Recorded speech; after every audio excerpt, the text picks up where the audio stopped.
Programa Outras Palavras, um oferecimento Sindiúti MG, Sindicato Único dos Trabalhadores em Educação de Minas Gerais. Olá, venha conosco. É hora de marchar a Brasília contra a reforma da Previdência, não ao ajuste fiscal e aos cortes nos gastos de investimentos sociais. Hora de marchar a Brasília em defesa do emprego e dos direitos dos trabalhadores. Hora de marchar a Brasília contra o impeachment e pelo Fora Cunha. As principais reivindicações dos educadores e educadoras de Minas Gerais. Educação em debate. Durante o debate público, Planejando a Educação em Minas Gerais, dia 19 de fevereiro no plenário da Assembleia Legislativa, diversos assuntos polemizaram as discussões. O Outras Palavras registrou alguns desses momentos. Continuando o debate sobre o Plano Estadual de Educação, aqui no Outras Palavras, hoje vamos continuar tratando sobre financiamento e também sobre a inclusão nas escolas de Minas Gerais. Inclusão de pessoas portadoras com deficiência, inclusão de quilombolas, de todas as minorias, de como fazer uma escola com qualidade e também mais democrática. Na construção do Plano Estadual de Educação, muitos pontos são polêmicos e dividem opiniões. As questões de gênero, por exemplo, raça, cor, religião, sexualidade. Tudo isso são tabus que foram levantados durante a discussão do Fórum Técnico na Assembleia Legislativa. E o Sindiúti tem posições definidas sobre esses assuntos. Traz o sentimento da categoria para essa discussão. Mônica Souza é da direção estadual do Sindiúti. Qual é a posição do sindicato a respeito dessas questões, Mônica? Nós vamos começar com o histórico. Na CONAI, a CNTE defendia a questão da diversidade. O Brasil inteiro levou para a CONAI a estratégia da diversidade. E nós perdemos no Congresso Nacional. Nós tivemos no Congresso Nacional uma ala conservadora de deputados ligados a grupos evangélicos, a grupos religiosos, não só evangélicos, mas católicos também, que venceram e nós perdemos isso. E nos planos municipais e estaduais, nós retomamos a discussão e tentamos refazer nos planos a questão da diversidade e devolvê-los aos planos. Em alguns planos a gente conseguiu retomar, em outros a gente perdeu, por causa dos mesmos grupos conservadores. Qual que é o maior problema que a gente tem? Alguns grupos conservadores fazem uma discussão distorcida da questão da diversidade, muitas delas ligadas à questão da sexualidade.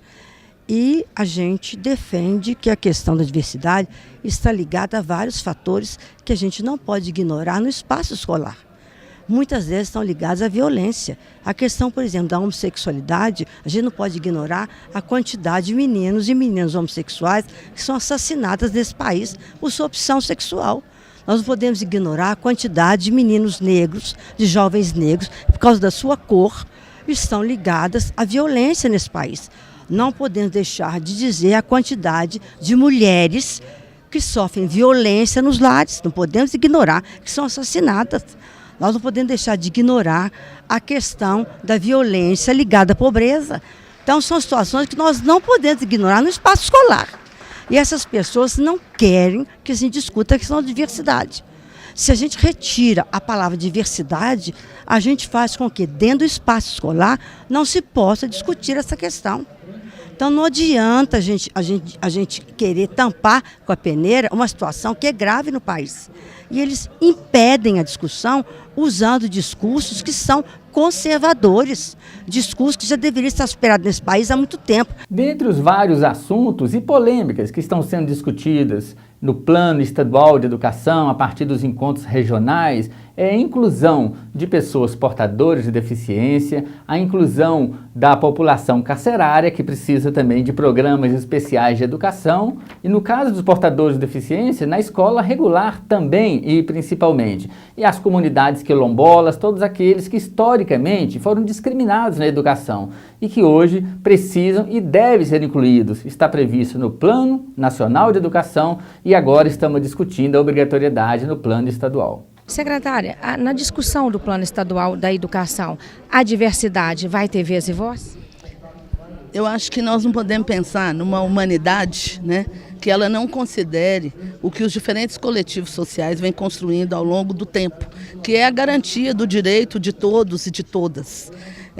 Não tem como a gente não falar de diversidade, porque negar a diversidade é negar a humanidade que há em todos nós. Eu acho que a discussão do Plano Estadual de Educação é a discussão cada vez mais de afirmação do direito à educação, mas não pensando o direito à educação só como um direito individual, como um direito público subjetivo, mas a construção do direito coletivo, né, que é o direito das pessoas terem suas identidades respeitadas em todo e qualquer espaço. No ambiente escolar, mas também, né, no mundo, porque a escola ela não está fora do mundo, ela não está fora da sociedade. Eu acho que é importante e na verdade, até saudável que esses temas eles ganhem essa relevância, porque significa que a gente tem uma grande oportunidade de avançar na construção de um Estado, de uma educação, de uma política educacional cada vez mais respeitosa, cada vez mais garantidora de direitos, cada vez mais atenta à plenitude do ser humano. Em termos de políticas públicas que afirmem esse direito, essa cidadania, essa consciência, o que a senhora enxerga que o plano deve estabelecer como meta nesse aspecto? Eu acho que a gente tem muitos desafios quando a gente pensa no nosso Plano Estadual de Educação. Primeiro, reconhecer as diferenças regionais que nós temos no nosso estado, não só pensando do ponto de vista de um desenvolvimento sustentável, mas como que a educação pode dialogar com essas diferenças, né? É importante falar de diferenças regionais, territoriais, mas é importante também a gente reconhecer os direitos das populações indígenas, das populações quilombolas, respeitar, cada vez mais fazer uma escola, né, que respeite o direito de mulheres, de homens, uma escola sem machismo, uma escola sem homofobia. Ou seja, a gente quer uma escola pública em que as pessoas se sintam acolhidas, que cada família pense que quando seu filho, sua filha está indo para a escola, está indo para um lugar de respeito, num lugar em que faça as pessoas cada vez mais afinarem a sua sensibilidade no sentido do respeito e do cuidado com o outro. Professora Sueli Rodarte, coordenadora do Fórum Estadual de Educação. Professora, são muitos os desafios, a gente sabe que está sendo feita uma grande discussão a respeito, mas o que a senhora diria que é fundamental vencer em termos de desafios para que a gente tenha um plano estadual de educação contemplativo de uma realidade que se deseja ter? Bom, eu considero importantíssimo, primeiro, o financiamento da educação. Não há qualidade em educação, como não há qualidade em nada na nossa vida se você não tem uma proposta financeira adequada. O professor Daniel cara que acabou de falar, nós estamos vendo que existe possibilidade de trabalhar a educação com qualidade e com financiamento. O que nós estamos faltando é um trabalho de gestão em cima da educação.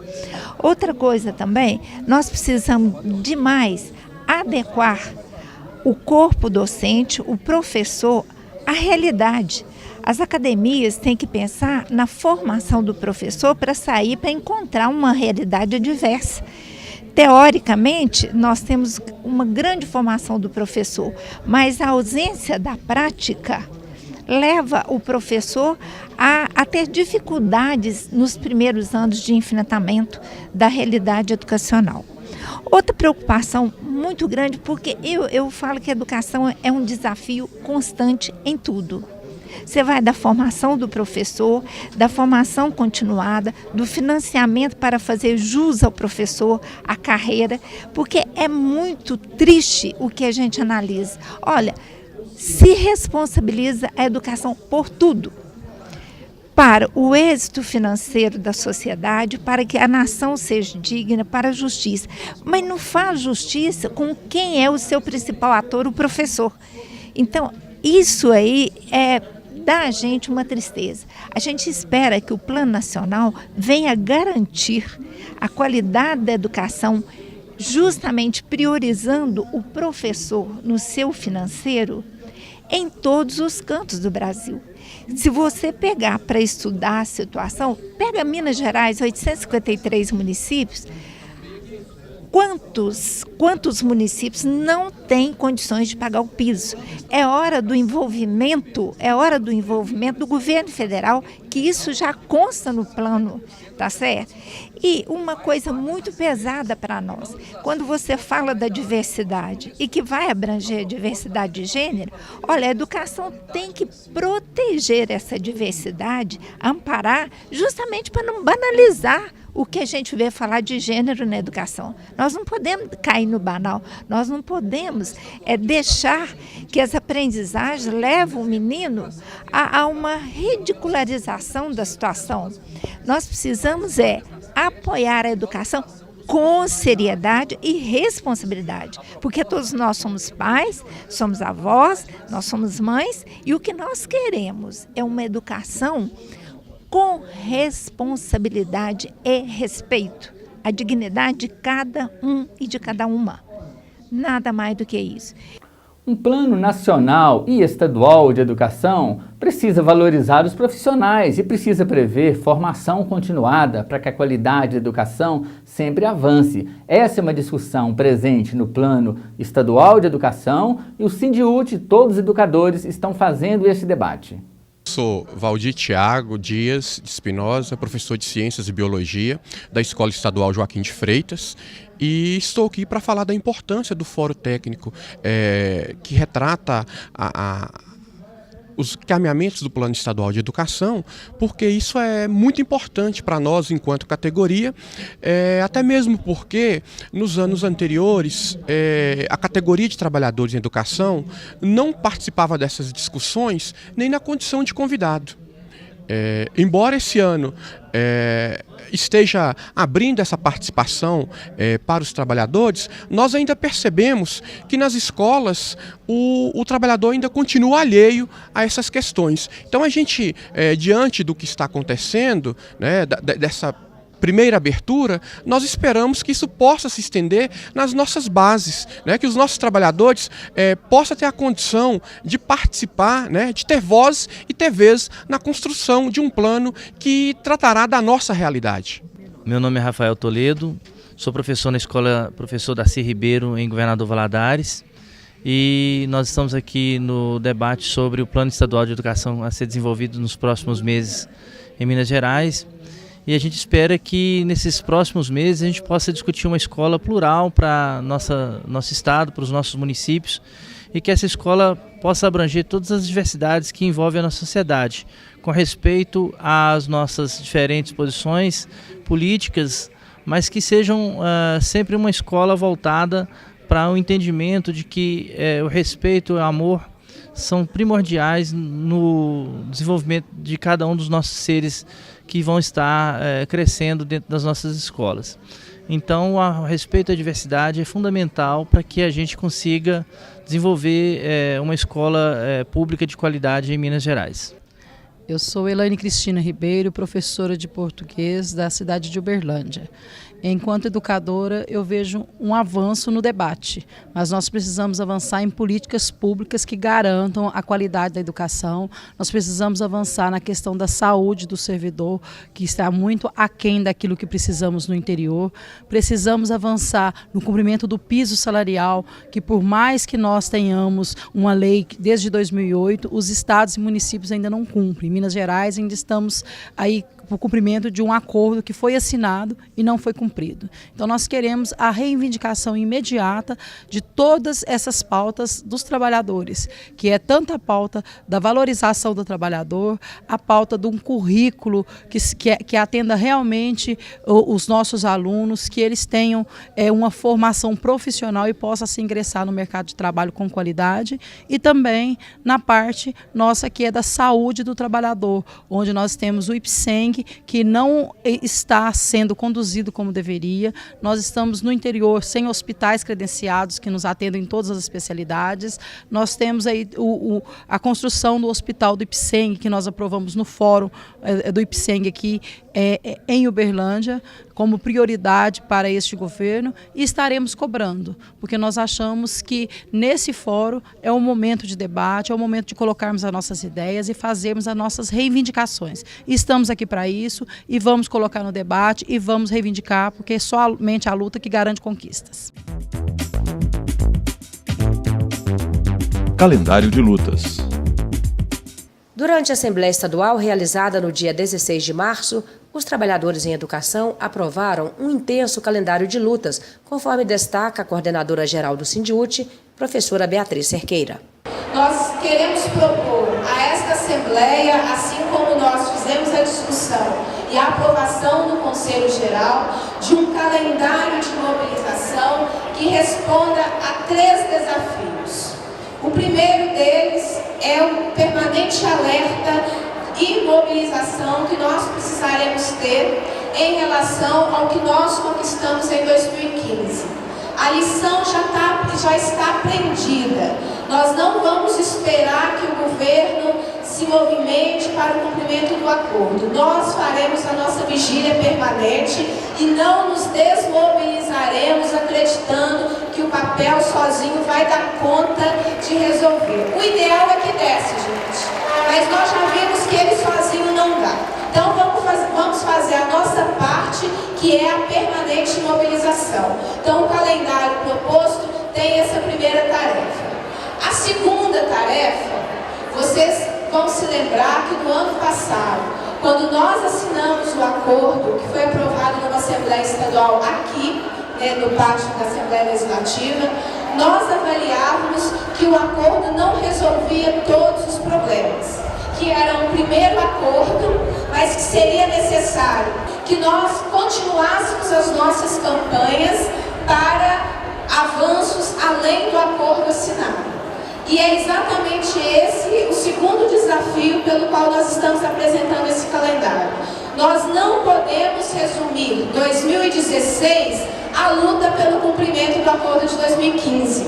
Nós precisamos ter uma nova pauta para avançar em mais direitos, em mais conquistas, e precisamos fazer a movimentação para termos em 2016 conquistas para além das conquistas de 2015.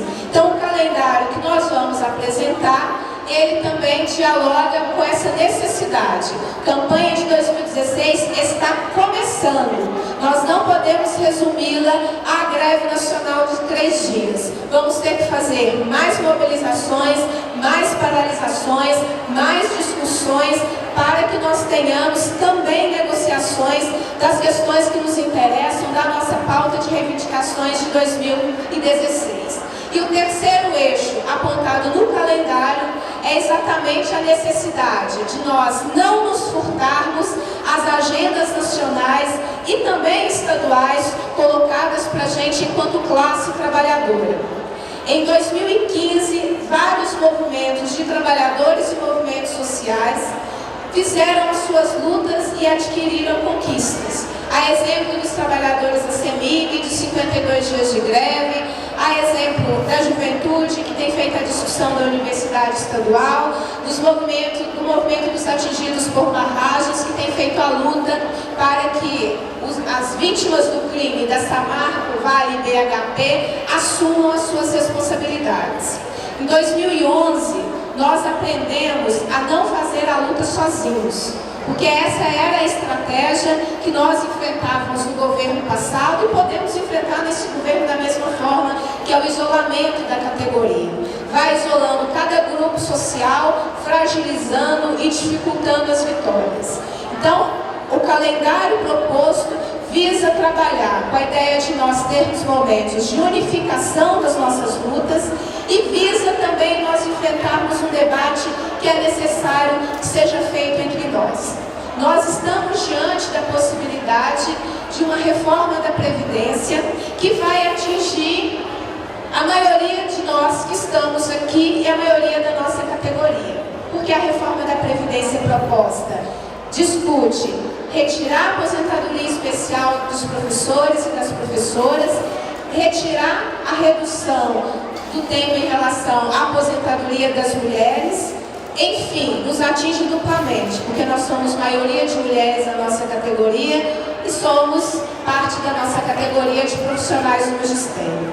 O dia 31 de março é um dia de convocação, entre outras organizações nacionais, da nossa confederação, a mesma que convocou a nossa greve nacional, para que no dia 31 nós façamos uma grande mobilização a Brasília e façamos o debate de que nós somos, o debate é aqui, façamos a luta de que nós somos contra essa reforma da Previdência que vem atingir a nossa categoria e vem fazer com que a classe trabalhadora pague uma conta em relação à crise econômica, como está colocado. A pauta convocada pela nossa confederação permanece com a luta da não mercantilização da educação, que ela acontece pela terceirização de serviços, pelas parcerias público-privadas e pelas organizações sociais, que é o que acontece no caso das OS, atualmente em Goiás. Nós temos aqui em Minas Gerais edital de parceria público-privada lançado na educação e já impedimos por 3 vezes nos últimos 2 anos que o setor de auxiliar de serviços da educação básica fosse terceirizado com aprovação aqui na Assembleia Legislativa. Então, o dia 31 está sendo colocado na nossa agenda como um dia de mobilização. Estamos convocando para isso uma paralisação com marcha de todos e todas que puderem se deslocar para Brasília. Ok?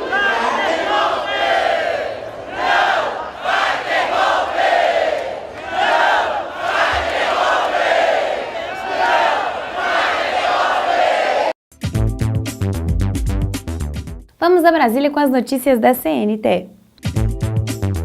Momento CNTE. Na tentativa de impedir a privatização da educação pública, o Conselho Nacional de Entidades da CNTE se reuniu em Brasília para debater formas de enfrentar essa ameaça. O coordenador da Internacional de Educação para a América Latina, Humbert Rodrigues, apresentou políticas da IE contra o processo de mercantilização e falou sobre como esse problema é tendência em vários países. Ustedes lo pueden ver, no soy yo el que lo digo. Lean Le Monde Diplomatique del Sur. Com a presença da professora doutora Miriam Fábia Alves, da Faculdade de Educação e do Programa de Pós-Graduação da UFG, os educadores debateram o tema privatização da educação e dos serviços públicos. Para a palestrante, a privatização acaba com o princípio do serviço público. A escola e a forma como ela funciona, nesse aspecto, causam de fato ou propiciam de fato a oferta de uma educação pública. Então, os profissionais, professores, funcionários, os pais, os estudantes, eles têm que se juntar a uma luta que possa de fato garantir qualidade na oferta, e isso só se faz peticionando o Estado brasileiro para que ele ofereça a melhor educação possível para todos. Uma educação que não exclua, uma educação que de fato respeite as diferenças, a diversidade e garanta direito à população. Durante a reunião do Conselho foram apresentadas pesquisas que analisam como a privatização ocorre no Brasil. Os dados vão ajudar os educadores a se organizar para um enfrentamento. Faz parte de um trabalho que está sendo realizado em nível mundial pela Internacional de Educação, tá certo? E que é algo que hoje chama a atenção da Internacional de Educação e que procura, por sua vez, chamar a atenção das sociedades do mundo inteiro, dos trabalhadores e daqueles que se utilizam da educação e que precisam da educação, que precisam da escola pública, como ela está correndo risco, não é? Como estes grupos estão interessados em atuar cada vez mais e atuar sob sua lógica, né? Que é de ações na Bolsa de Valores, que é só visar única e exclusivamente o lucro. São 2 estudos. Um analisa o perfil da bancada de educação. Parte dela atua pela educação pública e parte atua pela educação privada. E hoje em dia essa parte que atua pela educação privada tem se prevalecido dentro do Congresso Nacional até por conta da própria composição da casa atualmente. tanto da Câmara dos Deputados quanto do Senado Federal. Há uma composição que favorece um número maior de empresários nesse cenário. E tendo essa relação muito mais forte dentro do setor econômico, dentro da Casa Legislativa, tende a fazer com que os esforços para a área de educação vão sendo canalizados para a área de educação privada e não necessariamente para a área de educação pública. O outro levantamento mostra números da educação básica. Vem aumentando as matrículas na rede privada de educação em detrimento do aumento das matrículas na rede pública em termos dos estados brasileiros. Além disso, nós podemos perceber que a educação, em termos dos orçamentos estaduais, vem perdendo espaço no conjunto dos gastos dos governos estaduais.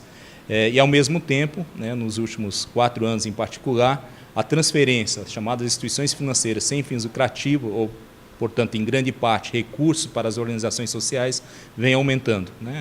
Um dado dos últimos 4 anos, esse aumento nos orçamentos estaduais é de 30% acima da inflação.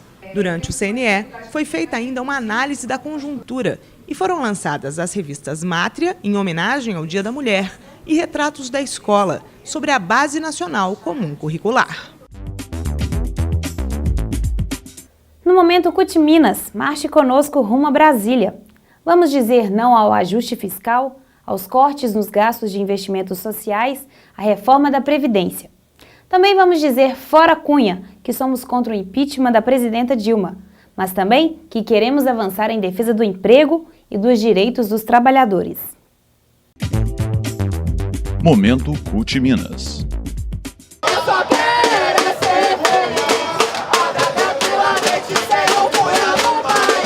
Meu nome é Vanderlei de Freitas, trabalho em Ipoema, sou funcionário do Estado de Minas Gerais. Não vai ter golpe, porque Dilma foi eleita democraticamente e nós vamos defender o nosso voto sempre. Democracia, sem retrocesso.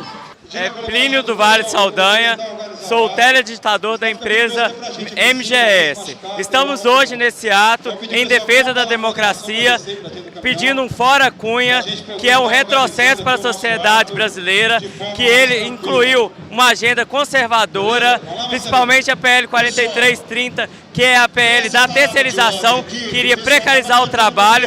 Nós defendemos um trabalho digno e de qualidade e também em defesa das mulheres, da paridade no Congresso Nacional e a pauta mais progressista para a sociedade brasileira.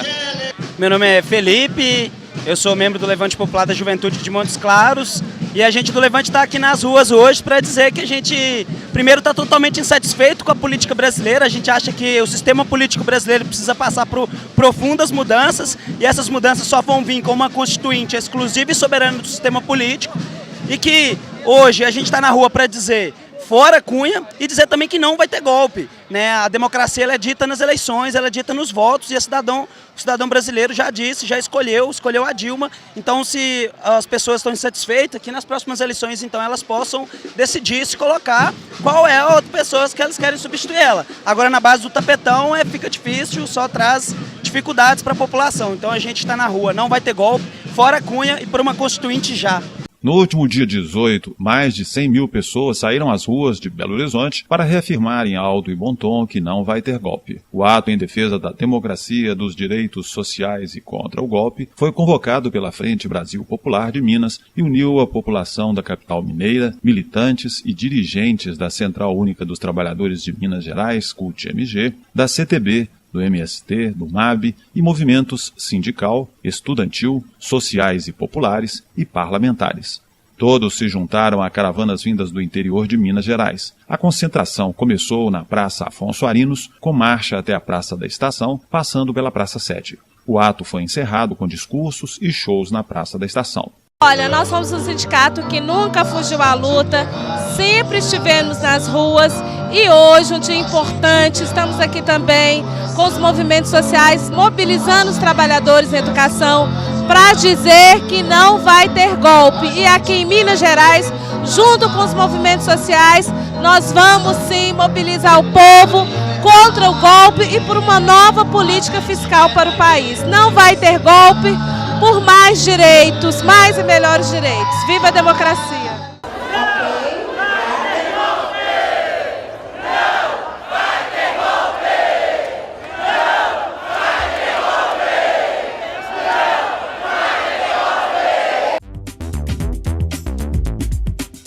Fique agora com o nosso quadro de humor.